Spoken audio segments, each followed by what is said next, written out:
किसी जमाने में उत्तराखंड की पहचान यहाँ की खूबसूरती, यहाँ की शिक्षा हुआ करती थी, लेकिन आज इस पहचान में एक नाम नशे का भी जुड़ गया है। केंद्र सरकार के सैंपल सर्वे में तो ये भी कहा गया था कि उत्तराखंड में राष्ट्रीय औसत से अधिक शराब पी जाती है। यहाँ तमाम वो नशे धड़ल्ले से इस्तेमाल किए जाते हैं जो कि मुमकिन है, लेकिन सूबे के मुख्यमंत्री कह रही हैं कि ये अब और नहीं चलेगा। 2025 तक राज्य को ड्रग फ्री स्टेट बनाना है। आज इसी को लेकर एक बैठक भी हुई है। क्या कुछ प्लानिंग बैठक में हुई है वो आप इस रिपोर्ट में देखिए, उसके बाद इस पर करेंगे चर्चा।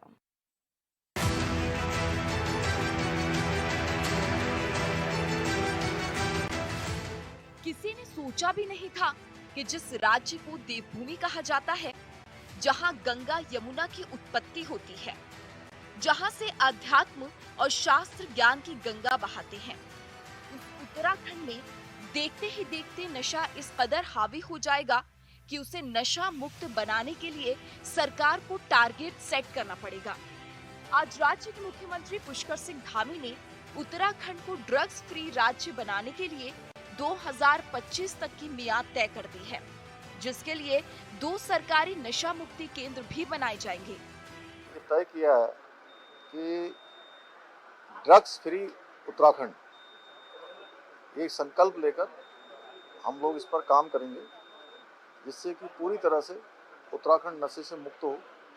उस दिशा में हम लोग काउंसलिंग से लेकर एक हमारी जो नारकोटिक्स रैपिड एक्शन फोर्स है, उसका भी जो है उसको भी प्रकाश में लाएंगे। जल्दी उसका गठन करेंगे जो इन सब चीज़ों पर नज़र रखेगी, इन गतिविधियों पर। नार्को कोऑर्डिनेशन की बैठक में मुख्यमंत्री ने साफ कर दिया है कि देवभूमि उत्तराखंड को नशा मुक्त करने के लिए सभी को जिम्मेदारी और समन्वय से काम करना होगा। एक ओर जहां ड्रग्स सप्लायर पर कड़ा प्रहार करना है, तो वहीं दूसरी ओर बच्चों और युवाओं को ड्रग्स की चपेट में आने से बचाना है। मुख्यमंत्री ने साफ कर दिया है कि पुलिस, आबकारी और ड्रग्स कंट्रोलर को मिलकर इस ड्रग्स सप्लाई की चेन को तोड़ना होगा। इसमें हमारा पुलिस विभाग का महत्वपूर्ण रोल रहेगा, स्वास्थ्य विभाग का, और साथ में आबकारी विभाग, और जिन विभागों का भी इसमें सहयोग हो सकता है उन सभी विभागों को लेकर उसकी गठन की कार्रवाई करने के लिए आज हम लोगों ने निर्णय लिया है। 2 जगह पर नशा मुक्ति केंद्र बनाने का अभी निर्णय लिया है। जल्दी से जल्दी अगले 1 माह के अंदर दोनों जगह पर उसका करेंगे। मुख्यमंत्री का कहना है कि नशे की आदी हो चुके बच्चों और युवाओं को विशेष काउंसलिंग दी जाए। ड्रग्स लेते हुए पकड़े जाने वाले बच्चों के साथ अपराधियों की तरह बर्ताव न करके उनके पुनर्वास पर विशेष ध्यान दिया जाए। कॉलेजेस में पेरेंट्स टीचर्स मीटिंग नियमित रूप से की जाए और जागरूकता के लिए सोशल मीडिया का सहारा लिया जाए। मुझे लगता है कि जिस तरह से उन्होंने कहा है, कहना बड़ा आसान है, उसको धरातल पर लाना बहुत मुश्किल है। मैं बहुत स्पष्ट शब्दों में कहना चाहता हूँ कि पिछले दौर में जब भी आपने जहाँ से बच्चों को उठाया था, जिनको आपने ये कहा था कि उनको स्कूल में भर्ती करके पढ़ाया जाएगा, लेकिन वो बच्चे दोबारा से भिक्षावृत्ति में लग गए। और देहरादून की बात अगर मैं कहूँ तो देहरादून में बहुत ज़्यादा ड्रग्स का व्यापार चल रहा है। और एक बात और स्पष्ट करना चाहता हूँ कि यहाँ पर जितने भी नशा मुक्ति केंद्र है, अगर एक बार धामी जी अगर जांच करवा लें तो मैं समझता हूँ कि 60% से ज़्यादा नशा मुक्ति केंद्र फर्जी हैं, और जिनको जानबूझकर वहाँ भर्ती किया जाता है और बजाय उनको नशे से मुक्ति करने के उनको वहाँ पर नशा दिया जाता है, और नशा देने के बाद उनकी आदत को और बिगाड़ा जाता है। इसलिए अगर धामी जी कुछ करना चाहते हैं तो जिम्मेदारी फिक्स करें, और जिम्मेदारी में जिस अधिकारी को जिम्मेदारी दे उसको ये पूरी तरह से उस पर वो होना चाहिए कि ताकि अगर कहीं भी कोई अगर गलती होगी तो उसके लिए पूरी तरह से वो अधिकारी जिम्मेदार होगा। इसमें कोई दो राय नहीं कि उत्तराखंड नशे का शिकार हो रहा है।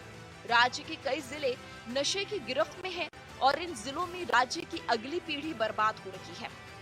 इससे पहले भी कई बार राज्य को नशा मुक्त करने के अभियान चलाए गए हैं। ऐसे में 2025 तक ड्रग्स फ्री राज्य का लक्ष्य सरकार कैसे हासिल करती है, वो किसी बड़ी चुनौती से कम नहीं है। न्यूज़ डेस्क, एचनेट 24/7।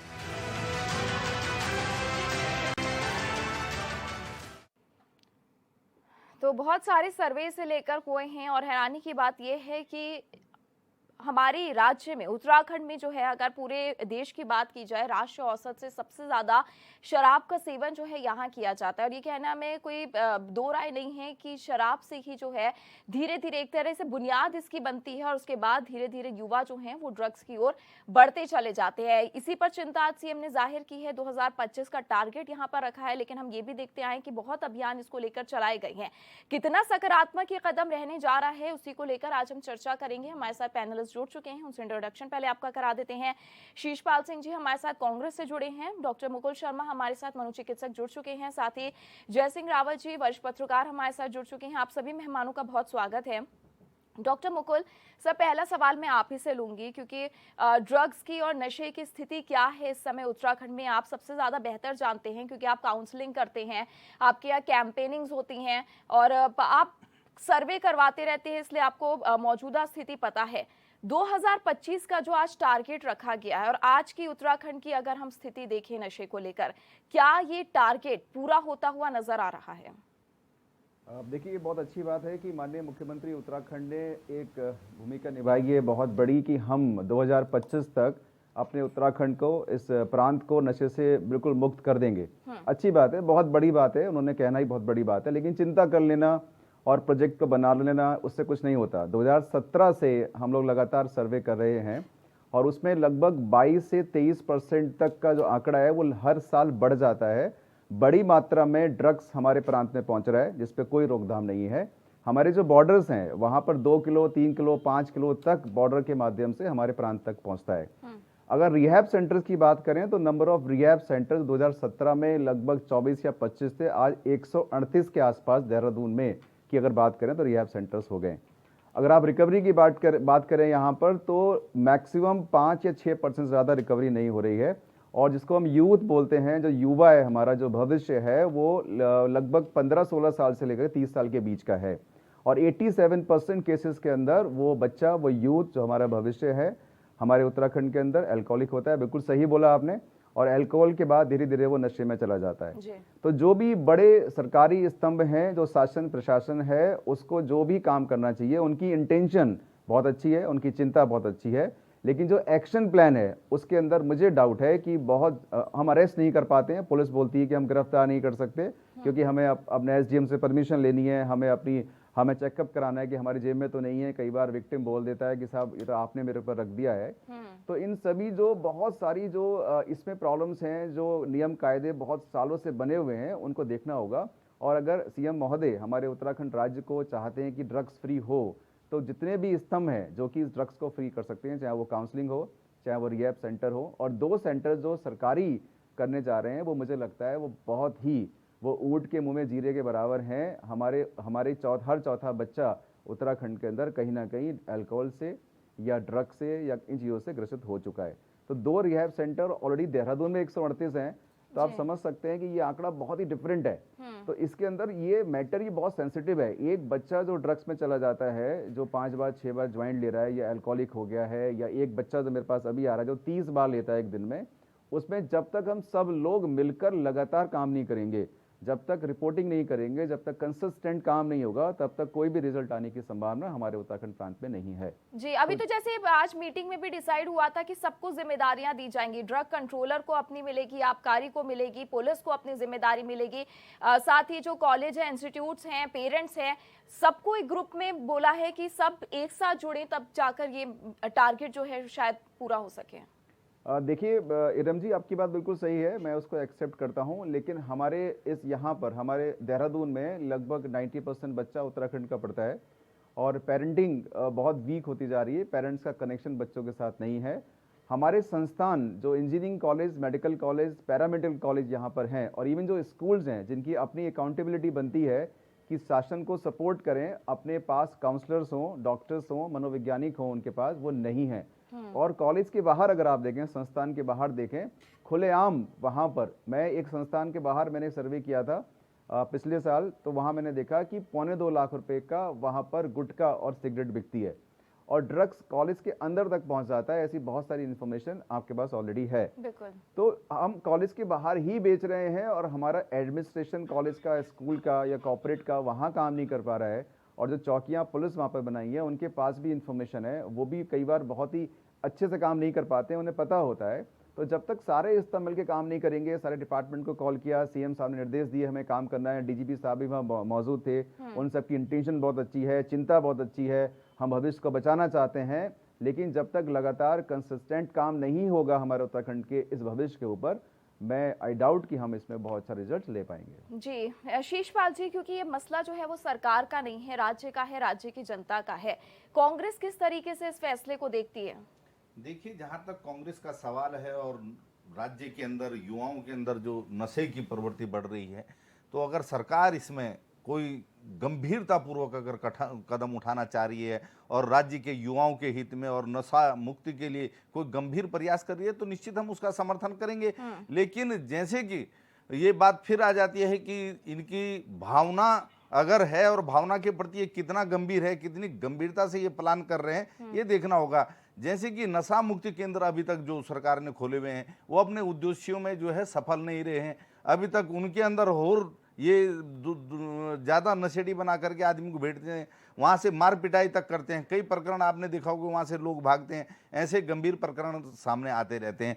तो सरकार की गंभीरता वो किस प्रकार से कार्य योजना को इम्प्लीमेंट करेगी, केवल बड़े इवेंट करने से, रिबन काट देने से, बड़ी घोषणाओं से जो है ये नहीं होगा। एक तरफ तो ठीक है कि अगर बात सरकार ये ड्रग्स के लिए जो आज यहाँ पर, क्योंकि देहरादून के अंदर ही नहीं पूरे प्रदेश के अंदर अगर आप इसके आंकड़ों पर अगर आप जाएंगे, विभाग के आंकड़ों पर आपको जाएंगे तो बहुत भयावह आंकड़े हैं पूरे प्रदेश के अंदर। जिस प्रकार से ये युवाओं के बीच में एक नशे का कारोबार जो एक संगठित गिरोह है, इसके अंदर एक माफिया क्यों बहुत लाभ का है, इसमें बड़े बड़े लोग, बड़े और इससे जो दवाई कारोबार से जुड़े हुए लोग हैं, बहुत बार केमिस्ट भी इसमें पकड़े जाते हैं।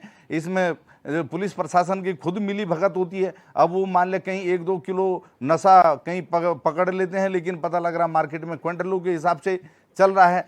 तो प्रशासन कितना इस मामले में गंभीर है, ये सब भी देखा जाना चाहिए। और मैं फिर ये कहूँगा कि इस पर जमीनी स्तर पर बहुत गंभीरता से काम करने की आवश्यकता है, क्योंकि ये केवल राजनीतिक विषय नहीं है, ये युवाओं के भविष्य का मामला है, इस राज्य के भविष्य का मामला है। और मैं कहना चाहूँगा, अगर सरकार नशे के लिए ईमानदारी से काम करना चाहती है, तो दूसरी ओर सरकार ये इस प्रकार की घोषणा करी कि हम ये करेंगे 2025 तक राज्य को नशा मुक्ति का ये लक्ष्य रख रहे हैं। दूसरी तरफ इनके आबकारी नीति आप देख लीजिए, पूरे जो है शराब माफियाओं के साथ जो है इनका इस प्रकार का गठजोड़ है कि ये पूरी उनके हित में पूरी योजनाएं बना रहे हैं। पहले जो आबकारी नीति होगी उनके लिए बदली जा रही है। आप देखिए पिछली सरकार में ये इनके मतलब सरकार तो यही है, भारतीय जनता पार्टी की सरकार है, मुख्यमंत्री का चेहरा भले ही दूसरा रहे होंगे, इनका चेहरा बदल जाता है। आपने देखा कि उस चेहरे में या उस सरकार के अंदर इनके उस मुख्यमंत्री की आबकारी नीति आप प्रदेश के अंदर देखिए, इन्होंने NH के मानक बदल दिए थे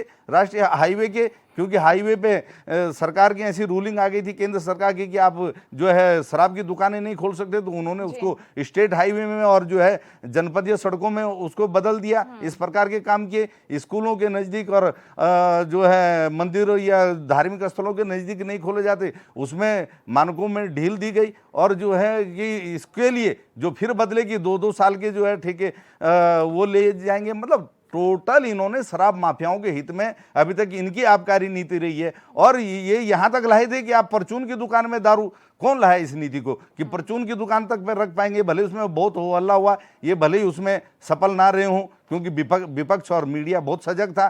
फिर ये उसके अलावा ये लाए कि इनके मंत्री, आप देखिए कि एक मंत्री आज वो स्वयं स्वास्थ्य विभाग संभालने, वो कह रहे थे कि हम मोबाइल वैन से घर घर जाके शराब बेचेंगे। तो अगर सरकार की दोहरी मानसिकता होगी, दोहरी नीति होगी, अगर जमीनी स्तर पर सरकार गंभीर नहीं दिखाई देगी, तो किस प्रकार से ये 2025 का ये लक्ष्य प्राप्त करेंगे, इसमें ये समझ से परे है। जी, सुनीता जी भी हमारे साथ जुड़ चुकी है। मैम, बहुत स्वागत है आपका। एक सवाल इससे पहले मैं जय सिंह रावत जी सर आपसे लूंगी। अभी जो दोनों पैनलिस्ट को सुना, सिर्फ सवाल प्लानिंग का नहीं है, क्योंकि प्लानिंग इससे पहले भी हुई है जय सिंह रावत जी, और इससे पहले भी कई योजनाएं जो हैं, वो अभियान जो हैं वो चलाए गए हैं। सवाल इम्प्लीमेंटेशन का है। आप किस तरीके से कह सकते हैं कि 2 साल में, मतलब इतने साल से जो एक बुनियाद अब ड्रग्स की राज्य में मजबूत हो गई है, किस तरीके से आप ये प्लानिंग करेंगे कि उसको लागू भी किया जाए और 2025 तक वो टारगेट पूरा हो? क्या कहता है सर आपका विश्लेषण? अच्छा, ये सवाल मेरे से है? बिल्कुल सर, आप ही से है। हाँ, मैं ये कह रहा हूँ, एक तो जो नशा है और ड्रग वाला जो थोड़ा यहाँ पर अलग-अलग चीज़ें हैं उसमें। यहाँ पर एक तो सरकार की नीति है कि आबकारी नीति है, जितनी शराब बिकेगी उतना सरकार का रेवेन्यू बनेगा। हम्म। साथ में इनका भांग का भी होता है, भांग का। हम्म। जितने भांग के भी ठेके दिए जाते हैं, जी। वो वाली बात है। लेकिन दूसरी सब तरफ है जो मेडिकली सबसे ज्यादा हैजार्डस, जो सबसे ज्यादा डेंजरस माना जाता है, वो दूसरा है, वो दूसरे किस्म के ड्रग है आपका। आप जानते हैं क्या होते हैं, लेकिन सवाल ये है, उसका उसका सबसे ज्यादा असर हमारी नौजवान पीढ़ी पर पड़ रहा है, स्टूडेंट पर पड़ रहा है। और जो जो इसके जो इस धंधे में लगे हुए रहते हो, क्या करते हैं, स्कूलों के आसपास पब्लिक स्कूल्स के इनके बच्चों को उनको सप्लाई कराते हैं, और उसके बाद बच्चे जो है नशे के गुलाम बन जाते हैं। असली उनको कंट्रोल करने की जरूरत है। दूसरी बात, अभी किसी प्रवक्ता अभी कोई बता भी रहे थे कि जो ड्रगिस्ट भी होते हैं, मतलब केमिस्ट होते हैं, ठीक है, उनका अपना लाइसेंस है, लेकिन वो भी कभी कभी इस तरह के वो बेचने शुरू हो जाते हैं। लेकिन इसको कंट्रोल करेगा कौन?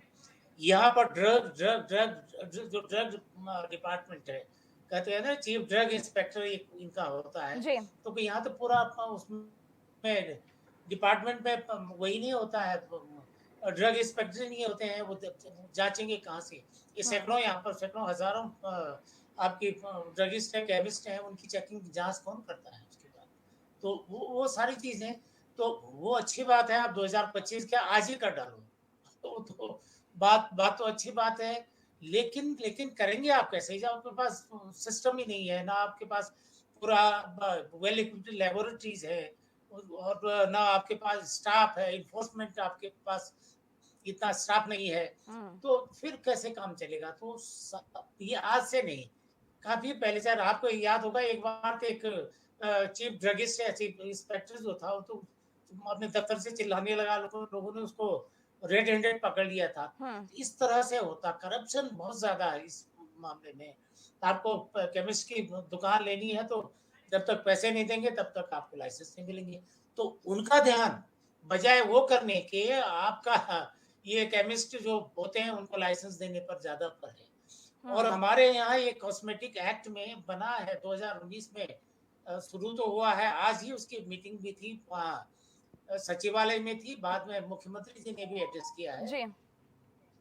तो वो बात है। लेकिन आप पहले अपना इंतजाम करो ना, कैसे आप रोकेंगे? वो तो संगीन अपराध है, जिस किस्म से आपको बच्चों को उसको ये ड्रग्स, जो खतरनाक ड्रग्स जो हमको दी जा रही है, जो बाकी लोग जो है, माफिया तंत्र जो है, जो अपराधी तत्व हैं, जो छोटे छोटे अपने छोटे क्षणिक लाभ के लिए एक पूरी समूची पीढ़ी को बर्बाद करने पर तुले हुए हैं। कई केसेस हो गए हैं, कई केसेस हो गए। वो जो माँ बाप अब क्या करते हैं, अब एडिक्ट हो गया, कोई आत्महत्या कर लेगा, कोई किसी का फिर पढ़ने में ध्यान नहीं। आप है ना, कई यहाँ यही के स्कूलों में कई केसेस आ गए हैं। तो उनको ठीक है धामी देने, लेकिन आप केवल बोलने से नहीं होता ना, बोलने से आपको करके दिखाना पड़ेगा। बिल्कुल। और उसके लिए पूरा डिपार्टमेंट वेल, जब तक नई सिस्टम होगा तब तक आप ये कर ही सकते हैं। दूसरा, अच्छा, अगले राउंड में आएंगे तो तब उसके अफीम और इसके बारे में। जी ठीक है सर, हाँ मैं आगे आ रही हूँ आपके पास। विजयगिरी गोस्वामी जी भी हमारे साथ, अभिभावक संघ के अध्यक्ष, जुड़ चुके हैं। सर बहुत स्वागत है आपका, आपके पास आऊंगी, लेकिन उससे पहले सुनीता जी, आपका इस पे राय लेना चाहूंगी मैं कि प्लानिंग अच्छी है, हर किसी ने, अभी तक 3 पैनलिस्ट हमारे बोल चुके हैं, सभी ने सराहना की है इस कदम की, लेकिन ऐसा नहीं है कि इससे पहले कोई अभियान नहीं चलाए गए, बहुत अभियान चले हैं हम, लेकिन जिस हिसाब से प्रदेश में ड्रग्स का सेवन बढ़ रहा है, ड्रग्स की सप्लाई बढ़ रही है, क्या ये टारगेट पूरा करना मुमकिन है? जी बिल्कुल, देखिए माननीय प्रधानमंत्री श्री नरेंद्र मोदी जी की नेतृत्व में उत्तराखंड में जो हम लोगों ने उत्तराखंड दशक बनाने के लिए हमारी सरकार जिस प्रकार से कृत संकल्पित है और लगातार संकल्प को पूरा करने के लिए जोर शोर से कार्य भी कर रही है, वहीं पे ऐसे मुद्दे जो प्रदेश को कहीं ना कहीं किसी न किसी वजह से नुकसान पहुंचा रहे हैं, उन मुद्दों को लेकर हमारी सरकार चिंतित है। और नशावृत्ति बहुत बड़ा एक ऐसा चिंतनीय गंभीर विषय है जिसके लिए हमें एड़ी चोटी का जोर लगाना पड़ेगा। और बिल्कुल सही कहा उन्होंने कि 3 साल क्या आज से ही शुरुआत करनी चाहिए? हमने आज ही नार्को कोऑर्डिनेशन का जो बैठक हुआ, देखिए उसमें माननीय मुख्यमंत्री श्री धामी जी ने यही कहा कि जितने भी संबंधित विभाग हैं उन लोगों को एकजुट होकर इस क्षेत्र में कार्य करने की आवश्यकता है, जहां पे हमारे बच्चे, हमारी पीढ़ी, क्योंकि देखिए एक बच्चा अगर नशा करता है तो वो खाली एक पेशेंट नहीं है, वो एक परिवार है, एक समाज है, और इसी तरीके से हमारे पूरे राष्ट्र को एक मैसेज जाता है। आपने देखा होगा कि यहाँ पे तो कम से कम इस प्रदेश में कुकुरमुत्तों की तरह लगातार जो नशा मुक्ति केंद्र खुल गए हैं, उनकी समीक्षा तो बहुत ज्यादा जरूरी है। साथ में ये भी बताना चाहूंगी, कई राज्यों में तो बैन है ये नशा मुक्ति केंद्र होना, क्योंकि लगातार पंजाब में देखिए कोई नशा मुक्ति केंद्र अब नहीं मिलेंगे आपको, क्योंकि इनके परिणाम जो हैं, कुछ लोग जो हैं इनकी आड़ में अपराधियों को शरण दे रहे हैं, लगातार अपराधी वहां पे पल रहे हैं, और इन्हीं शिकायतों के चलते माननीय मुख्यमंत्री जी ने ये आज बहुत गंभीर विषय लेकर इसमें सख्त निर्देश दिए हैं कि पूरी की पूरी टीमें, जो हमारी टास्क फोर्स है, वो इसमें जुट जाएं, और डीएम तक को हर जिले में निर्देश चले गए हैं कि वो लगातार समीक्षा करें। और सीमांत की, जैसे कि हमारे यहाँ पे साइकोलॉजिस्ट डॉक्टर बैठे हुए हैं, उन्होंने भी कहा कि सीमांत में लगातार देखिए हम कितने समाचारों में सुनते हैं कि स्मैक पकड़ी जा रही है, 1 किलो 2 किलो 3 किलो कहाँ जा रही है। तो आप देखिए कि सीमांत जगहों पे, बॉर्डर्स पे भी बहुत कार्य करने की आवश्यकता है लगातार शिकायतों के चलते। और ये एक बहुत बड़ा ऐसा मुद्दा है, क्योंकि हमने पिछले 2 साल भी, आपने इरम जी देखा कि कोरोना के कारण बहुत सारा यूथ जो है, कईयों की जॉब छूटी, कईयों के परिवार में बहुत ज्यादा डिस्टर्बेंसेस हुई, बहुत सारी प्रॉब्लम्स हुई। तो ये भी एक कारण बना है लोगों को। फेज था 2019 का लॉकडाउन का, जब पिछले 3 सालों में सबसे ज्यादा ड्रग्स जो हैं पकड़ी गई हैं। बिल्कुल, और आप पकड़ने से अंदाजा लगा सकते हैं कि सेवन कितना हुआ होगा। बिल्कुल, तो यहाँ पे लॉ एंड ऑर्डर को मैं खासकर यहाँ पे बोलना चाहूंगी कि लॉ एंड ऑर्डर को बहुत सख्ती से काम करने की जरूरत है, क्योंकि पुलिस के हर विभाग के हर व्यक्ति को पता होता है कि कहाँ पे क्या इस तरीके की घटनाएं हो रही हैं। कॉलेज का जैसे इन्होंने यहाँ पे जिक्र किया, मैं बिल्कुल आपको, मैं खुद एक कॉलेज में फैकल्टी थी, तो मैं उस कॉलेज का नाम यहाँ पे नहीं बताऊंगी, लेकिन कुछ लोग एडमिशन तक लेते हैं और वहां पे यूथ को बिगाड़ने का पूरा उनका कार्य रहता है। वो एडमिशन ही इस वजह से लेते हैं। तो यहाँ के जितने भी प्राइवेट संस्थान है, गवर्नमेंट है, सभी लोगों को सचेत होने की जरूरत है। एडमिशन्स के दौरान ये लोग एजेंट की तरह घूमते हैं, और जो बच्चे फाइनेंशियली बहुत ज्यादा वीक होते हैं, उन बच्चों को ये टारगेट करके उनके थ्रू सप्लाई करवाते हैं। ऐसे भी हम लोगों ने केसेस पकड़े हैं। और छोटे छोटे बच्चे, मैं यहाँ पे बताऊंगी कि पिछली लॉकडाउन में हमने कितने बिंदालपुर में छोटे छोटे अंडर 14 बच्चे नशा करते हुए पकड़े हैं, तो और उनको रेस्क्यू किया है। ये सब तमाम चीजें जो हैं, जो एक समाज को बिगाड़ती हैं, समाज में जो कुरीतियों की तरह पनप रही हैं, उनको सभी को मिलजुल के हम लोगों को टारगेट करना पड़ेगा। जय सिंह रावत जी ने भी कहा ना, हम वेल इक्विप्ड नहीं हैं। आपने प्लानिंग तो कर रही है, सवाल तो इम्प्लीमेंट करने का है। नहीं होगा, बिल्कुल। देखिए अभी जब तक हम किसी चीज की शुरुआत नहीं करेंगे, देखिए आवश्यकता आविष्कार की जननी होती है, ये हर जगह इम्प्लीमेंट होता है। जब हम प्लान करेंगे, जब हम स्ट्रैटेजी बनाएंगे, जब हम उसको फॉलो अप करेंगे, टीम गठित होंगी। अभी 3 साल का टारगेट दिया है, तो 3 साल में लगातार रिपोर्ट्स होंगी, क्योंकि आपने देखा कि जैसे इन्होंने बोला कि देहरादून इटसेल्फ 138 नशा मुक्ति केंद्र हैं। मैं आपको बता दूं कि मुझे नहीं लगता 10 से ज्यादा मान्यता प्राप्त होंगे। और ये इस तरीके से टाइम टू टाइम सर्वेलांस की जरूरत भी है ना, फिर वो तो जिम्मेदारी आप लोगों की है। बिल्कुल बिल्कुल। इसीलिए देखिए इस विषय को इतनी गंभीरता से मुख्यमंत्री जी ने जिस प्रकार से लिया है, और आज जिस प्रकार से निर्देश सभी को मिले हैं, उसमें यही फोकस है कि हम किस तरीके से एक अच्छा समाज दें, एक सभ्य प्रदेश दें। और जहाँ पे 2 सेंटर की बात हुई है, यहाँ पे देखिए ऐसा है कि सरकार अपनी तरफ से शुरुआत कर रही है, धीरे धीरे रिस्पॉन्स देखा जाएगा, और उसके बाद जो है जहां पे भी जरूरत पड़ेगी, ये तमाम जो मैंने कहा कि ये सेंटर जो खुल रखे हैं, अगर वो उस नियमों को नहीं फुलफिल करते तो बंद होंगे, क्योंकि 5-6 हजार लेकर आप अदा करते हैं अगर एक बच्चा नशे की तरफ बढ़ रहा है तो। नमस्कार सभी को। सबसे पहले तो हमें ना इनके जो सच्चाई है उसकी जड़ तक जाना चाहिए, स्वीकार करना चाहिए और सुधार करना चाहिए। अगर हम किसी भी बात की आलोचना करने पर आते हैं तो हर कार्यक्रम में बहुत सारी कमियां होती हैं, चाहे वो संसाधनों का रोना हो, चाहे इनकी अकर्मण्यता हो। जब सुधार करने पर आए तो सबसे पहले तो ये सरकार का एक अच्छा कदम है, अच्छी पहल है। इसमें हम सभी को सहयोग करना चाहिए। और सरकार का भी ये दायित्व है कि जिस जोर शोर से इन्होंने इस अभियान की शुरुआत करी है, ये मोमेंटम को बनाए रखें, अंत तक इसको, जब तक अपने लक्ष्य को हासिल ना करें पूरी तरीके से, इससे बिल्कुल भी पीछे ना हटे। तीसरा, इसमें सहयोग की आवश्यकता है सभी के, चाहे वो पक्ष हो, विपक्ष हो, समाज हो, हम चाहे वो पेरेंट्स हों, चाहे वो टीचर्स हों, चाहे अन्य समाज के वर्ग हों। इसमें जब तक सभी का सहयोग नहीं होगा, हम अपने लक्ष्य की प्राप्ति नहीं कर सकेंगे। दुखद ये है कि घर की संपन्नता से शुरू होता है नशा और घर की बर्बादी पर ख़त्म होता है। इसमें कहीं ना कहीं जब हम बच्चों के ऊपर अपने नज़र नहीं रखते, बच्चा प्राइवेसी चाहता है, हम उसकी बदलती हुई हरकतों पर नज़र नहीं रखते हैं और बच्चा नशे की ओर लगातार चला जाता है। इसमें रोकथाम करने के लिए मेरा जो सुझाव होगा प्रशासन को या सरकार को, वो ये है कि जो शिक्षण संस्थान है, इसमें अधिकतर बच्चे बाहर से आए हैं। वो बच्चे अभी नए 12th करके बच्चे आते हैं ग्रेजुएशन करने, उनको नई आज़ादी मिलती है, नया माहौल मिलता है, एक अकेलापन भी होता है जिसमें मन में एक होम सिकनेस होती है या इनसिक्योरिटी होती है, अच्छे गलत का उन्हें पहचान नहीं होती कि वो किसके साथ दोस्ती करें या ना करें, और वो धीरे धीरे इन सभी वजहों से नशे के जाल में। अच्छा, एक सवाल मैं विजय जी आपसे लेना चाहूंगी। आपकी अभिभावक संघ की जाहिर एक बैठक होती होगी, कई पेरेंट्स जब पहुंचते होंगे, उनका पॉइंट ऑफ व्यू क्या होता है? आप लोग कभी इस बारे में चर्चा करते हैं कि किसी का कोई एग्जांपल देते हुए या फिर ये चिंता जताते हुए कि हमारे बच्चे वहां पढ़ने जाते हैं या ऐसे दोस्त हैं उनके या कहीं बाहर जाते हैं, हमें डर रहता है कि वो ड्रग्स की लत में ना पड़ जाए, पेरेंट्स अपना ओपिनियन क्या देते हैं? देखिए, मैं आपको ईमानदारी से बताऊं कि अभी तक मैं इस बात से इनकार नहीं कर रहा हूँ कि विद्यालयों में भी नशे का जाल है, लेकिन ये ज़्यादातर वो विद्यालय हैं जहाँ पे हॉस्टल हैं, जहाँ के बाहर के बच्चों पढ़ रहे हैं।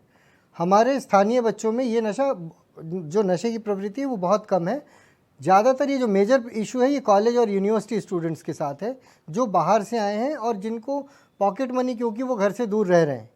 स्कूली बच्चों के साथ ये बहुत ज़्यादा नहीं है, मैं इस चीज़ से इनकार नहीं कर रहा हूँ, लेकिन जो आपके यहाँ जो मेजर जो नशे की समस्या है ये कॉलेज और यूनिवर्सिटी स्टूडेंट्स के साथ है, ये स्कूली बच्चों के साथ कम है जी।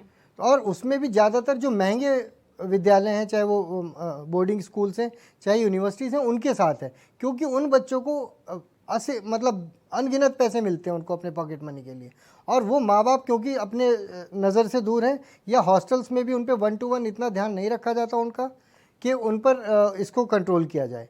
तो इसके लिए मेरा सुझाव ये रहेगा कि जो भी हॉस्टल्स हैं या जो एजुकेशनल इंस्टीट्यूशंस हैं, वहाँ पर रेगुलर चेकिंग होनी चाहिए।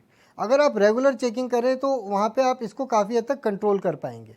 और प्रशासन को इस पर, मतलब ऐसा नहीं है कि हम संसाधनों का रोना रोएं, आप अगर मजबूत इच्छा शक्ति के साथ आएंगे, आप कैंपेन चलाएं, आप मीडिया की तरफ से या जो सरकार ये कार्यक्रम चला रही है वो चलाती रहे, लेकिन इसको धरातल पर भी इम्प्लीमेंट करना बहुत ज़रूरी है जी। और उसमें सबसे बड़ी समस्या ये आती है कि जब पेरेंट से बच्चा दूर है, पेरेंट की नज़र नहीं है उसके ऊपर, और अगर पेरेंट की नज़र में भी आता है तो पेरेंट्स क्या उसको छुपाते हैं कि समाज में अपमान ना हो, बच्चे की एक इमेज खराब ना हो जाए या अपनी रेपुटेशन पे कोई आँच ना आए, तो उसको आपस में ही मतलब उसको सल्टाने की कोशिश करते हैं, जबकि उसका सही तरीका है कि उनको मनोवैज्ञानिकों के पास ले जाए, उनको प्रॉपर उनको ट्रीटमेंट दें और उसको शुरुआत में ही उसको सुधारने का प्रयास करें। बिल्कुल नहीं डॉक्टर मोकल, एक बहुत इंपॉर्टेंट पॉइंट है ये। मैं आपको आज का एक एग्जांपल देती हूँ। आज हमारे पास कानपुर से एक वीडियो आया था, उसमें स्कूल यूनिफॉर्म पहने हुए छोटे छोटे बच्चे हैं जो एक बार में बैठे थे, वहाँ हर तरह का नशा हो रहा था और बहुत सारे स्कूल के वहां पर बच्चे थे। आप ये देखिए, यहाँ पर कानपुर में भी ये कंडीशन है। मैं एक पॉइंट ऑफ व्यू आपका जानना चाहती हूँ कि क्या ड्रग्स को या जो ड्रग्स का पूरा ये चेन जो है उसको कंट्रोल करने की जो हमारी अप्रोच है, क्या हम गलत दिशा में या गलत तरीके से उसको अभी तक कंट्रोल कर रहे हैं? क्योंकि इसमें एक बच्चे का पॉइंट ऑफ व्यू क्या होता है, आप बहुत काउंसलिंग करते हैं, उसका जानना जरूरी है कि वो नशे की तरफ क्यों गया है, और उसके बाद अगर वो बच्चा नशे की तरफ चला गया है तो क्या उसका वापस लौटना बहुत मुश्किल है। अभी जिस तरीके से विजय जी ने भी बताया, सोसाइटी का बहुत प्रेशर रहता है, लोग मुझे किस नजर से देखेंगे, वो बच्चा और कट ऑफ होने लग जाता है सोसाइटी से। क्या हम कहाँ चूक रहे हैं? देखिए, बहुत ही महत्वपूर्ण ये प्रश्न है आपका इरम जी। मैं पिछले 20-21 सालों में उत्तराखंड में लगभग 42,000 बच्चों से मिल चुका हूँ, और उसमें से लगभग 2,000 बच्चों के साथ हमने सेशन किए जो कि ड्रग्स में थे, अल्कोहलिक थे, या कुछ डिसऑर्डर, फियर, फोबियाज भी बने उनकी वजह से। तो एक बच्चा जो कि बहुत छोटा बच्चा होता है, जो कि पढ़ रहा होता है, जिसके ऊपर माता पिता की, मामा चाचा बुआ पड़ोसी की, समाज की निगाह होती है, तो उसके बावजूद भी वो ड्रग्स में चला जाता है। बच्चे को हम बहुत ज़्यादा इंटेलिजेंट या बहुत ज़्यादा उसका आईक्यू लेवल बहुत हाई फाई होगा ऐसा नहीं बोल सकते। बच्चा बहुत सेंसिटिव होता है और उसको बहुत छोटी सी बात भी कई बार बहुत ख़राब लग जाती है। फॉर एग्जांपल कि वो बच्चा देहरादून में आया बाहर से, उसको लगता है कि मैं अब्रॉड में आ गया, मैं सिंगापुर में आ गया, वो बहुत मस्ती करता है यहाँ पर, और माता पिता की जो पहुँच होती है वो ख़त्म हो जाती है, जो कि बहुत ही ख़राब बात है। यहाँ पर एक फॉर्म में, एडमिशन फॉर्म में गार्जियंस का कंपलसरी है, उनका नाम हो, उनका नंबर हो, बट यहाँ पर गार्जियन जो भी हैं वो अपने बच्चों को नहीं देख पा रहे हैं तो बाकी बच्चों को क्या देखेंगे। हमारे समाज में हर बच्चा, मामा का, चाचा का, पड़ोसी का, समाज का हर बच्चा हमारा होना चाहिए, लेकिन हम उस पर काम नहीं कर पाते क्योंकि हम बहुत बिजी हो गए हैं। हम सुबह 8 बजे निकल रहे हैं, रात को 9 बजे तक का नहीं पता है, तो बहुत बुरी हालत है। बच्चा जो कि छोटा बच्चा है, बहुत सेंसिटिव है, अपने को बहुत स्ट्रांग बनाने की कोशिश कर रहा है, दिखाने की कोशिश कर रहा है, उसकी गोल सेटिंग है, वो लाइफ में बड़े काम करना चाहता है, लेकिन किसी भी सेमेस्टर में या किसी भी सब्जेक्ट में वो फेल हो गया तो अपने को बहुत डाउन महसूस करता है। या उसका यहाँ पर आया छोटा सा, उसको प्रेम प्रसंग हो गया, उस लड़की ने मना कर दिया, लड़के ने मना कर दिया, या कुछ और हो गया, तभी वो सोचता है कि मैं अब क्या करूँ, मैं अकेलापन हो गया है, मेरे को एंजाइटी डिसऑर्डर हो गया है, मैं पैनिक हो रहा हूँ, ये मेरी ज़िंदगी में कैसे हो सकता है, मैं किसको बोलूँ। उसी 2-3 साल के आसपास में जब वो यहाँ पर आ रहा होता है, जो स्कैम और स्कैंडल चल रहे हैं, जो ऑलरेडी ड्रग्स में हैं ऑलरेडी यहाँ पर, वो उस बच्चे को बोलते हैं तू बच्चा ही रहेगा, तू बड़ा नहीं हो रहा है, तू ममाज बॉय है, तू बड़ा हो गया है, तू 18 साल का हो गया है, अब तू अपने जीवन को चला सकता है, और तू ये सुट्टा मार या तू ये ज्वाइंट ले, तो मना करता है मैं नहीं लूंगा। स्टार्टिंग वहीं से होती है, अच्छा चल अल्कोहल ड्रिंक ले ले, तो ड्रिंक को मना करता है। लेकिन जब वो डाउन होता है, उसको कोई डिप्रेसिव कुछ हो जाता है, स्ट्रेस में होता है, परेशान है, फेल हो गया है, या कोई ब्रेकअप हो गया है उसकी ज़िंदगी में, तब वो सोचता है कि मैं कहाँ जाऊँ। तो वो उन्हीं लोगों के पास जाता है जो इसको एक तरह से ये स्कैम है, और वहाँ पहुँच करके वो स्टार्ट करता है, एक ज्वाइंट ले लेता है वहाँ पर, और उसको लगता है कि मेरे 5 और 6 घंटे अब मेरे लिए शांत हो जाएंगे। और वो जब भी कभी लाइफ में उसे प्रॉब्लम होती है, 2 महीने में, 4 महीने में, हफ्ते 2 हफ्ते में, वो वहीं जाता है। और स्टार्टिंग में जो लोग ये इस तरह का ये बिजनेस, गलत बिजनेस हमारे उत्तराखंड में कर रहे हैं, वो फ्री ऑफ कॉस्ट उसको देते हैं। और 3-4 महीने के बाद जब लगता है कि 10-15%, 20% वो गिरफ्त में आ चुका है, तब उसको बोलते हैं आज तो पैसे ही नहीं है हमारे पास, तो अपनी घड़ी बेचो, अपना मोबाइल बेचो, घर वालों से पैसे मंगाओ, अपना कुछ भी बेच दो, और हमारा पैसे नहीं है। तो फिर वो धीरे धीरे वो सब कुछ करने लगता है। माता पिता का जो रोल बहुत ही सेंसिटिव है, बहुत ही स्ट्रांग होना चाहिए अपने बच्चों को। उनकी संपत्ति, उनकी गाड़ियाँ नहीं है, उनकी संपत्ति उनके घर नहीं है, उनकी संपत्ति उनके बच्चे हैं। तो वो उनको बहुत बहुत सालों के बाद कई बार मालूम पड़ता है कि मेरा बच्चा इस नशे में आ गया है। और जो गोस्वामी जी ने बोला कि मेरे पास बहुत सारे सीनियर ऑफिसर्स के बच्चों की काउंसलिंग मैंने की है ड्रग्स में, वो बहुत सालों के बाद, जो परसों हमारे पास एक केस आया है, जो बहुत सीनियर ऑफिसर हैं, वो अपने बच्चे को 7 साल के बाद हमारे पास लेकर आए हैं, जो अब 29 साल का है। 7 साल पहले से वो नशे में गया था, तो वो छुपाते हैं कि अब लोगों को मालूम पड़ जाएगा तो मेरा जो प्रेस्टीज इशू है, मेरी जो इमेज है, जो मेरे उत्तराखंड में, मैं एक ऑफिसर हूँ, मुझे सरकारी गाड़ियाँ मिलती हैं, तो मैं कैसे बोलूँ कि मेरा बच्चा भी या मेरी बेटी भी इस तरह के नशे में चली गई है। और वो अपने लेवल पे घर में जो एक्सपर्ट नहीं है, वो काउंसलिंग करते हैं उनके साथ कि ये मत करो, डांटते हैं, मारते हैं, पीटते हैं, और फाइनली लगभग 90% बच्चों को वो रिहैब में भेज देते हैं। और रिहैब की कंडीशंस अभी कुछ एक्सपर्ट्स पैनलिस्ट बता रहे थे कि बहुत ही ख़राब है। यहाँ के रिहैब में एक्सपर्ट बहुत कम है, यहाँ के रिहैब में जो संचालक हैं वो कम क्वालिफाइड हैं। 90% लोग यहाँ रिहैब वो चला रहे हैं जो खुद भी नशे में थे, और उनके पास कुछ चारा नहीं था, उन्होंने अपने सेंटर्स खोल लिए वहाँ पर, और वो चल रहा है। और यहाँ से परमिशन नहीं मिली तो दिल्ली से लेके आ गए, कुछ करके आ गए, और बहुत सारे लोगों के पास परमिशन भी नहीं है। लेकिन पॉजिटिव बात यह है कि कुछ अच्छे रिहैब भी हमारे पास हैं और कुछ अच्छे रिजल्ट्स भी हमारे पास आए हैं। तो एक बच्चा जो कि एक बहुत बड़ा इंसान, बहुत अच्छा इंसान बनेगा, जो हमारे राज्य को, हमारे राष्ट्र को बहुत कुछ देगा, जो संस्कार सभ्यता से भरा होगा, उसकी जीवन निर्माण के लिए हर किसी को, जितने भी पहलू हैं, उन सबको काम करना पड़ेगा। ये राजनीतिक मुद्दा नहीं है, ये राष्ट्र का मुद्दा है, ये राज्य को बनाने का मुद्दा है, ये भविष्य का मुद्दा है। ये मुद्दा हमारा कांग्रेस का, बीजेपी का, किसी और दल का नहीं है। ये हमारे नहीं, बिल्कुल, बच्चे ये हमारे एक भविष्य। राज्य और राज्य की जनता का मुद्दा है। शीशपाल जी, इससे दो बातें अब तक समझ में आई हैं। एक तो सरकार को बहुत ज्यादा सख्ती की जरूरत है। अभी सिर्फ घोषणा कर देने से काम नहीं चलेगा, या फिर आपने एक प्लानिंग बना दी है तो उस प्लानिंग के तहत बार बार आपको मॉनिटरिंग करने की जरूरत है। आप कम से कम महीने भर में एक रिपोर्ट लें कि हम एक महीने के काम में कितना ज्यादा सुधार कर पाएंगे। और दूसरा जो बार बार बात समझ में आ रही है वो है इंफ्रास्ट्रक्चर की। आपको अपनी टीम बनानी होगी, उस पर आपको मजबूती से काम करना होगा, उसके बाद ही ये मुमकिन है। देखिए इरम जी, जहाँ तक क्योंकि अब मनोवैज्ञानिक हमारे डॉक्टर मुकुल जी ने अपनी बात रखी और मैं राजनीतिक व्यक्ति हूँ तो मैं इसका राजनीतिक पहलू भी देखूंगा।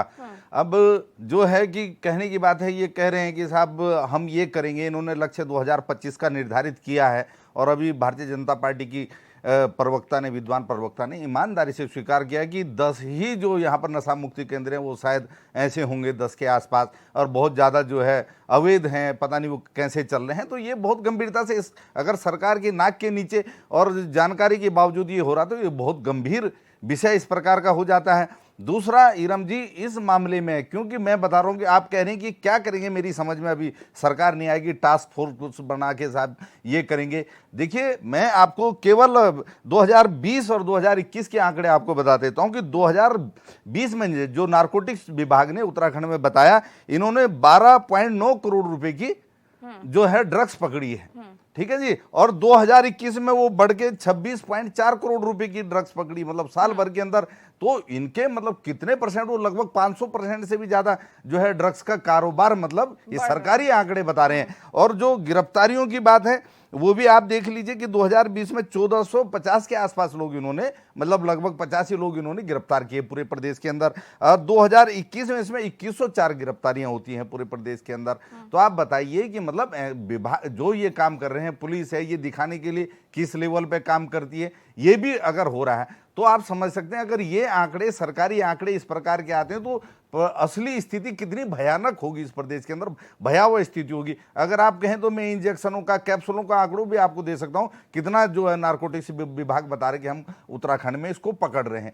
तो जो इसके लिए पहले से ये व्यवस्थाएं हैं, अगर मुख्यमंत्री ये कह रहे हैं कि उसी प्रकार का कोई ड्राइव चलाएंगे और जी कोई जो टास्क फोर्स बनाएंगे आबकारी विभाग सब मिलके, तो देखिए इस पर गंभीरता से, इसलिए कि प्रत्येक विद्यालय के अंदर, छात्रों के अंदर आप जो है किस प्रकार से ड्राइव चलाएंगे, जागरूकता की ड्राइव चलाएंगे। और हर विद्यालय के अंदर मेरे ख्याल में जैसे डॉक्टर मुकुल जैसे मनोवैज्ञानिक काउंसलर, मेरे ख्याल में इनकी नियुक्ति के लिए सरकार को एक ढांचा बनाना चाहिए कि जो है युवाओं के बीच में वो किस प्रकार से मॉनिटरिंग करेंगे। पहले वो ये मेरे ख्याल में जो है जैसे बता रहे थे हमारे ये अभिभावक संघ के अध्यक्ष गोस्वामी जी कि ये उच्च शिक्षण संस्थानों में ज़्यादा है, लेकिन जो यहाँ क्योंकि अभी जो एम्स दिल्ली के जो भारत सरकार के जो आंकड़े कहते हैं इसमें रिसर्च के, तो वो कहते हैं कि उत्तराखंड में तो लगभग मेरे ख्याल में यहाँ 10 साल की आयु से लोग जो है, बच्चे जो है, अब वो चाहे वो पैग से शुरू होते हो या कैसे होते हो, नशे के क्षेत्र में जो है 10 साल से लेकर अब आ जाते हैं। तो कुल मिला के बात यह है कि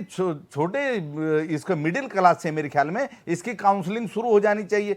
सरकार को बहुत गंभीरता से इस विषय के लिए व्यापक रणनीति, केवल बयानबाजी तक न जाए, इस पे सभी पक्षों के साथ, मेरे ख्याल में ये नहीं कि एक ऐसा कि ये श्रेय लेने का मामला साहब सबसे पहले मैंने ये कर दिया और वो कर दिया मामला, इसके जो सभी सामाजिक, चाहे अभिभावक संघ है, चाहे अन्य सामाजिक संगठन है, अन्य राजनीतिक दल हैं या अन्य इसके जो तमाम जो विशेषज्ञ हैं, विभाग हैं, तो सबके साथ मिल करके बैठ के इस पर सामूहिक रणनीति बनाने की आवश्यकता है। और मैं इरम जी कहना चाहूँगा कि जो आज इनकी घोषणा, जो ये कह रहे हैं कि 2 सेंटर गढ़वाल में, कुमाऊं में बनाएंगे, ये जो भी ये कर रहे हैं, तो इसकी समीक्षा में मुझे लगता है कि साल भर बाद यहाँ पर ईमानदारी से और कर पाएंगे कि ये कितना सफल इसमें रहते हैं, कितना आगे बढ़ते हैं। लेकिन यह है कि सरकार की नीयत केवल विज्ञापन की और श्रेय लेने की होड़ और वाहवाही लूटने तक ना रहे, क्योंकि हम तमाम मामलों में, मैं अब गिनाना नहीं चाहूंगा जिसमें सरकार ने वाहवाही लूटने की कोशिश की लेकिन ढाक के 3 पात आगे उसमें कुछ हुआ नहीं है। तो ये मामला क्योंकि नौनिहालों का भविष्य के, उत्तराखंड के भविष्य का, हमारे देश के भविष्य का सवाल है, तो इसको बहुत गंभीरता से सरकार ले, ऐसा ही मैं कहना चाहूंगा। नहीं बिल्कुल। और जय सिंह रावत जी सर, ये देखिए एक साल में जो ये पूरा डिपार्टमेंट की तरफ से जो दी जाती है सारी डिटेल्स, करोड़ों की ड्रग्स सामग्री जो है वो तो पकड़ी जा रही है। अब आप ये देखिए कि हर साल जो है छात्र भी यहाँ पर बढ़ रहे हैं, हर साल बाहर से आने वाले लोग भी यहाँ पर बढ़ रहे हैं। इतनी जो पकड़ी जा रही है इससे कहीं ज्यादा का तो सेवन हो रहा है। और पहली बार नहीं है कि इस तरह की ड्राइव जो है वो चलाई जाएगी, इससे पहले भी बहुत बार ये ड्राइव चलाई है। हम रोजाना हमारे पास एक तरफ उत्तर प्रदेश से जहां खबरें क्राइम की आती हैं, उत्तराखंड में सबसे ज्यादा जो खबरें आती हैं हमारे पास भी वो सिर्फ इसी की होती हैं कि यहाँ पर या तो ये नशे के कारोबारी पकड़े गए या फिर जो है कोई सेवन करते हुए पकड़ा गया है। देखिए हम इसमें जागरूकता की ज्यादा जरूरत है और जो कोऑर्डिनेटेड एफर्ट्स की जरूरत है। अभी देखिए इसमें कितनी एजेंसीज है। एक तो भारत सरकार का नारकोटिक्स डिपार्टमेंट है, यहीं पर उनका ऑफिस है। एक तो वो ये काम करता है ड्रग कंट्रोल का, नारकोटिक्स का। एक उत्तराखंड सरकार का है आपका फूड एंड ड्रग एडमिनिस्ट्रेशन जी, एक वो है। पुलिस भी अपनी तरफ से करती है। तो ये 3-4 एजेंसीज हैं। और आपका जिस मंच से आज मुख्यमंत्री जी ने घोषणा की कि आपका फूड एंड ड्रग एडमिनिस्ट्रेशन वाला, उसके 3-4 विंग हैं। एक तो फूड सेफ्टी का है, मतलब वही डिपार्टमेंट फूड सेफ्टी का भी करता है, और वही जो है ड्रग कंट्रोलर भी उसी के पास है।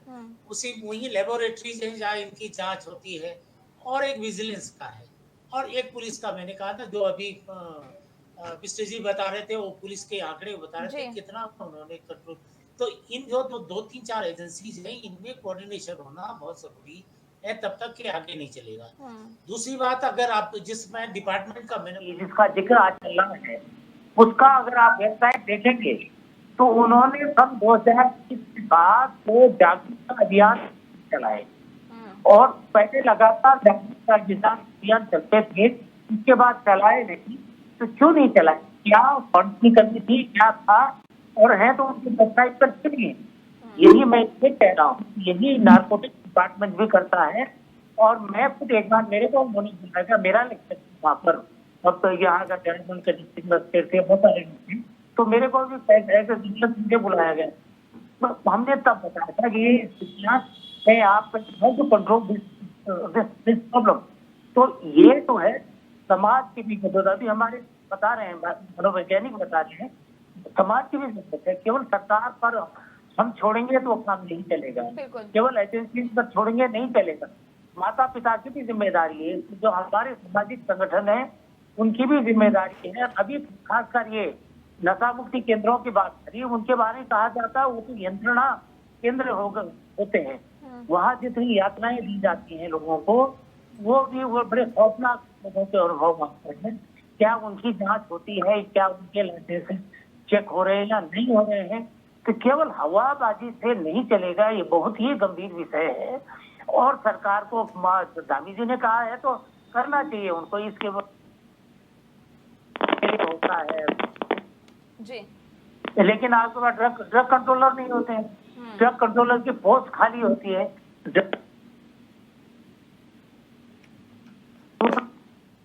बिल्कुल ठीक है सर, आपकी अभी आवाज नहीं आ रही है, आपके पास मैं दोबारा आऊंगी। सुनीता जी, मैं जय सिंह रावत सर की बात पर आना चाहूंगी कि इस तरह के अभियान, जैसे मैंने पहले भी कहा, ड्राइव्स बहुत चली हैं लेकिन इसमें कंटिन्यूटी नहीं देखी जाती है। आज आदेश देती हैं, आप शायद महीने भर 2 महीने तक देखेंगे कि बहुत जोर शोर से काम हो रहा है, लेकिन उसके बाद क्या है, वो ठंडे बस्ते में चला जाता है। आप 3 महीने 6 महीने बाद अगर हम पूरा सर्वे निकाल के देखेंगे तो पता चलेगा कि ना उसमें कोई डेटा अपडेट हो रहा है, ना उसमें कोई काम हो रहा है।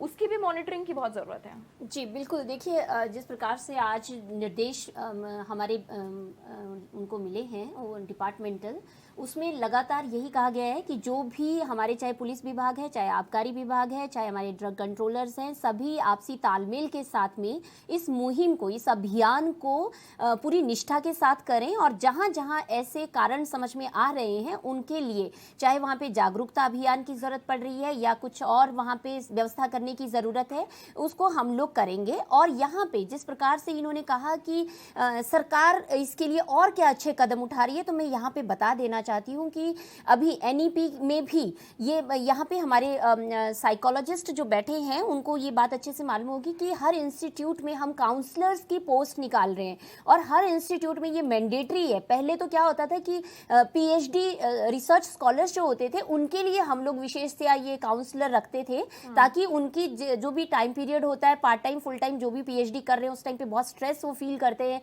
जर्नल्स से रिलेटेड, पब्लिकेशन से रिलेटेड, तो उनकी काउंसलिंग मॉनिटरिंग की जाती थी। लेकिन अब जो है ये जो पेरेंट्स मीटिंग का जो कंसेप्ट जो हाई इंस्टीट्यूट्स में, हायर एजुकेशन इंस्टीट्यूट्स में आया है, ये बहुत ज़्यादा ज़रूरी है और इसको मैंडेटरी कर दिया है।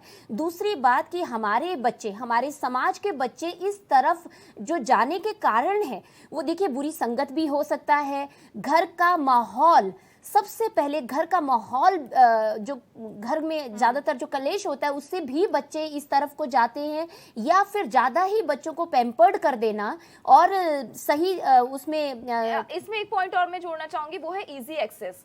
उत्तराखंड में इतना आसानी से ड्रग्स मिल जाती है, वो जो इजी एक्सेस है ना, वो सिर्फ सरकार कंट्रोल कर सकती है। बिल्कुल, और उसके लिए हमारे देखिए हमने कहा कि जो टास्क फोर्स है वो जितने भी ये ड्रग्स माफिया हैं उनके लिए सख्त से सख्त नियम बनाने के लिए माननीय मुख्यमंत्री जी ने निर्देशित कर दिया है। और उसके बाद आप देखेंगे कि ऐसा नहीं है, जैसे हम लोगों ने जो रिपोर्ट लेने की बात है, अभी तो खाली हमने एक चेतावनी के तौर पे लोगों को निर्देशित किया है। अभी 3 महीने के बाद आप देखिएगा इसमें जो रिपोर्ट्स आने वाली हैं, हम लगातार समीक्षा करेंगे कि कहां पे किस तरह से, जैसे सीमावर्ती जो हमारे जनपद हैं वहां से एक्सेस होता है, या हमारे जो बच्चे फॉरेनर्स हैं या जो दिल्ली से डेली आना जाना रहता है, या कुछ लोग जो हरिद्वार में बसे पड़े हैं इस तरीके के कार्य करने के लिए, उन्होंने टारगेट अपने पॉइंट्स बना रखे हैं, चाहे वो कॉलेज हो, धार्मिक स्थल हो, या कहीं पे भी।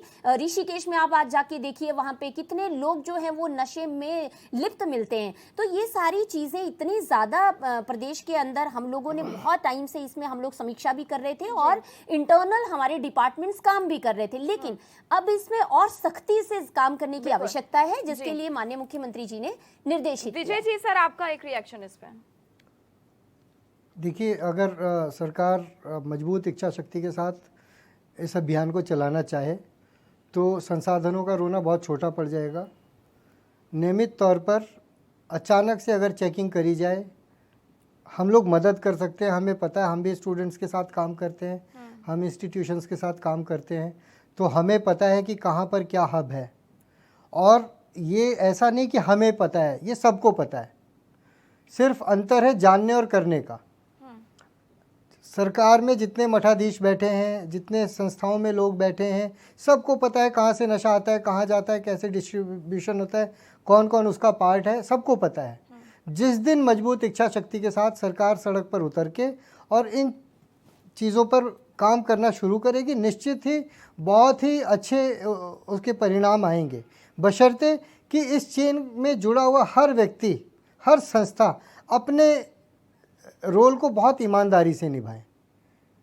सरकार ने घोषणा कर दी और वो फाइलों में अटक के रह गई तो कोई इसका परिणाम आने वाला नहीं है। थोड़ा सा मजबूती से धरातल पर आए और मजबूती से काम करें, ईमानदारी से काम करें थोड़ा सा, क्योंकि ये सिर्फ ये बच्चों का या नशे का मामला नहीं है, देश के भविष्य का मामला है और इसका बहुत दूरगामी परिणाम होने वाला है। तो सरकार की पहल निश्चय ही बहुत अच्छी है, बस इसको मजबूती से धरातल पर लागू करें। चलिए, मेरे पास समय नहीं है, मैं बाकी पैनलिस्ट के पास अब नहीं आ सकती हूँ। बहुत बहुत शुक्रिया आपका सभी मेहमानों का हमारे साथ चर्चा में शामिल होने के लिए। तो इसका निष्कर्ष यही निकलता हुआ नजर आता है, बेशक ये सिर्फ सरकार का मसला नहीं है, लेकिन सख्ती जो है वो सिर्फ सरकार के एंड से ही दिखाई जा सकती है। जरूरत है कि समाज का हर एक व्यक्ति इसके साथ जुड़े, क्योंकि जिस हिसाब से अब आप ये देखिए उत्तराखंड की स्थिति ये हो चुकी है कि अब उसको उड़ता उत्तराखंड, उड़ता पंजाब अब तक सुनते आए थे, उड़ता उत्तराखंड भी चर्चाओं में आया है। तो इससे अंदाजा लगाया जा सकता है कि कितनी गंभीर समस्या उत्तराखंड में इस समय ड्रग्स की है। पहल की गई है, एक और नई शुरुआत हुई है, देखना यह है कि इसमें कितनी कामयाबी प्रदेश को मिल पाती है।